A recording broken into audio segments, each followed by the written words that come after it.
E aí eu queria fazer esse vídeo aqui só para demonstrar uns projetinhos que eu fiz esses últimos dias agora, principalmente usando o chat GPT, né? Porque às vezes eu queria fazer alguma coisa e ficava um tempão procurando como é que fazia. Daí comecei a usar o chat GPT para algumas coisas e, cara, consegui fazer umas coisas muito loucas. Deixa eu te mostrar aqui. Primeiro esse aqui, eu acho que eu te mostrei já no grupo, né? Cubo mágico em 3D, que eu fiz com a ajuda dele, né? Com a biblioteca TreeJS. Daí pode mover ele aqui, né? Por enquanto não dá para mover as camadas, né? Só o cubo como um todo, né? E usa aqui a biblioteca TreeJS, né? Essa aqui, que eu já tinha pesquisado uma vez, não tinha conseguido mexer. E daí eu só fui perguntando ali para ele, depurando o código, algumas coisas que tinha que mudar e ele me ajudou a fazer o resto. Então, se não fosse com ele, eu ia levar muito tempo para fazer isso aqui, né?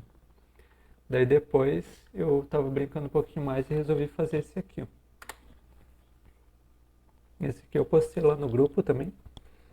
Daí, como que ele funciona, né? São vários círculos bem grandes, né? Não esses pequenininhos aqui, né? São vários círculos que ficam andando pela tela, uns 20 ou 30 círculos.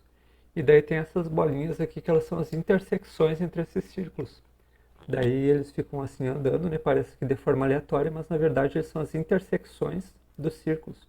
E eles são coloridos de acordo com a posição que eles estão na tela. Daí depois que eu fiz isso aqui, eu pensei, né, bah, caramba, consegui fazer isso aqui, dá pra fazer uma coisa muito doida.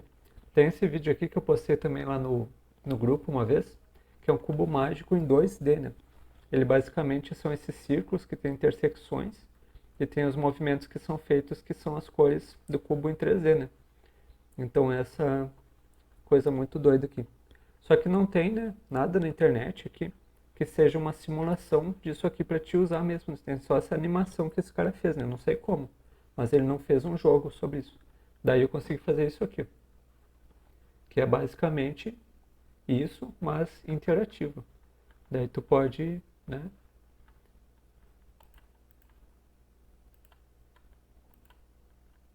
Tu pode resolver ali, né?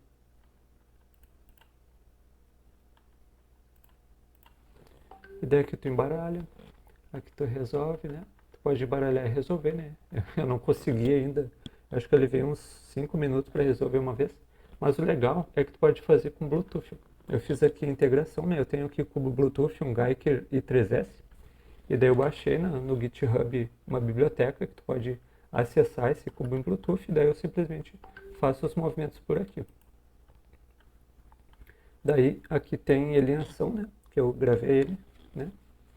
Com o Geiger, né? Daí tu faz os movimentos e ele aparece aqui do lado nesse simulador, né? Tu pode controlar ele e resolver totalmente por Bluetooth, né?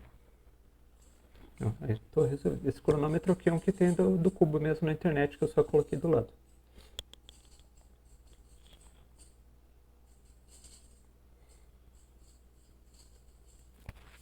A gente pode resolver ele, né? Usando o simulador.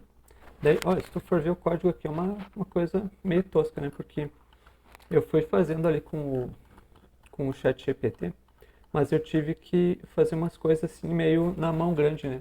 Porque aqui, por exemplo, as permutações e as peças, eu meio que nomeei elas é, manualmente, né? Eu coloquei lá um gráfico, né? Coloquei o nome de cada peça, o número de cada peça, e daí eu coloquei elas manualmente. Só que daí eu pensei, né? Se eu tiver que fazer um cubo diferente, um 2x2, 4x4, 5x5, eu vou ter que fazer tudo isso aqui de novo, né?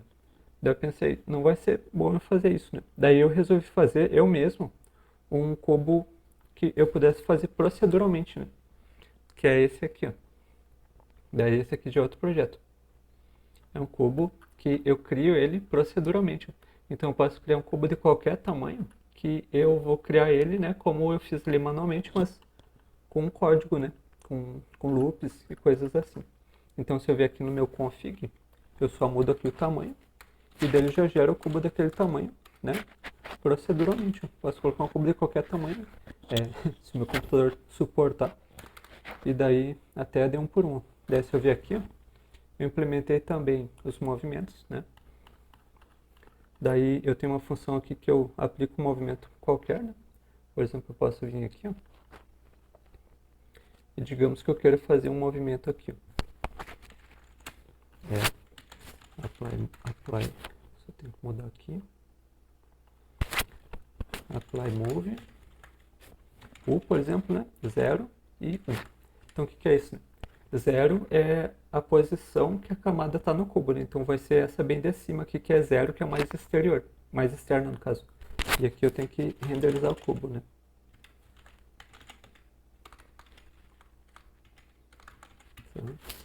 Então, vamos aplicar. Daí eu movi a camada. Vou mover mais umas vezes.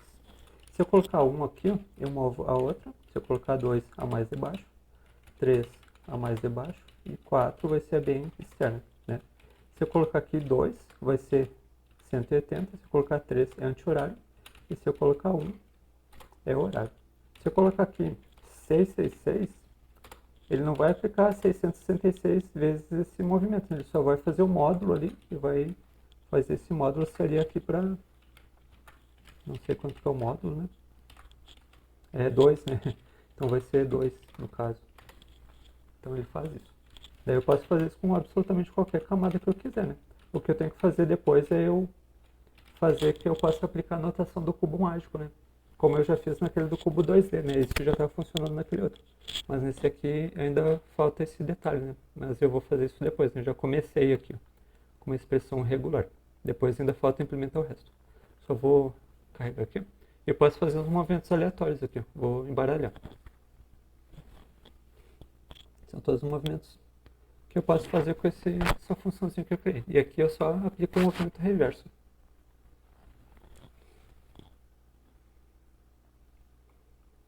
Tá? E esse cubo aqui ele é feito com uma tabela de HTML e rotações com transformações CSS, né? Então depois eu vou fazer com Canvas, né, para ser mais performático. Por enquanto é só para testar mesmo. Eu tinha feito uma tabela, daí eu pensei, vou deixar em 3D rapidão aqui. Daí só coloquei com umas transformações CSS e ficou assim, né? Mas depois eu vou acabar esse código então. Daí aqui, né, eu tenho as funções que eu precisava, né, para criar essas rotações, né, rotações de matriz, deslocar uma array, né, tudo que eu preciso, né, para fazer esse cubo mágico, né. E daí se eu colocar aqui, eu posso mudar o tamanho dele, né, até um por um eu posso fazer. 0 por 0 não dá, né, mas eu posso fazer, por exemplo, um 20 por 20, né, 50 por 50, qualquer tamanho. Só que daí vai ficar bem lento porque é uma tabela, né, então já imagina, né, vai travar tudo. Eu acho que ele até fechou da outra vez que eu tentei, né. Deixa quieto isso aqui. Vai travar tudo. Beleza. E daí, para esse aqui do cubo 2D, eu ainda vou fazer uma animação, né? Para quando eu rodar aqui. E eu já tenho aqui uma coisa meio pronta. Deixa eu ver se eu acho. Tá aqui. Então esse aqui é uma animaçãozinha que eu fiz, né? Só deixa eu mudar uma variável aqui. Tá. Que é, se tu for ver que o mouse, né, ele rotaciona de acordo com a posição do mouse, né. Então isso aqui eu vou fazer depois para colocar aqui, né. Então quando eu fizer uma rotação, essa bolinha vai vir para cá, e essa vai vir para cá, e essas aqui vão rotacionar entre elas. E eu vou usar essa biblioteca depois, né. Eu vou reescrever tudo isso aqui de novo. E daí eu vou usar essa biblioteca que eu achei bem boa. Tava por acaso procurando ela. E daí eu achei isso aqui, ó, que tu só faz aqui, ó, e ele gera as intersecções, ó, de forma bem fácil. O código é esse aqui, ó. Só tu, com uma linha tu gera as intersecções, ó. A biblioteca faz tudo isso. Então eu vou usar ela, né, para a próxima vez.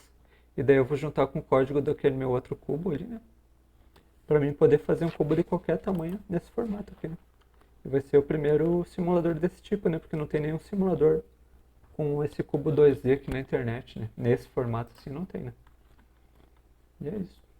ChatGPT ajuda muito, sabe? Algumas coisas que tu ficaria pesquisando muito assim, ele ajuda bastante. Para esse tipo de coisa tá sendo bem interessante sim, para programar. E daí tem esse outro aqui, que é... Acho que eu não mostrei esse ainda. Esse aqui no caso é um papel de parede que eu fiz, né?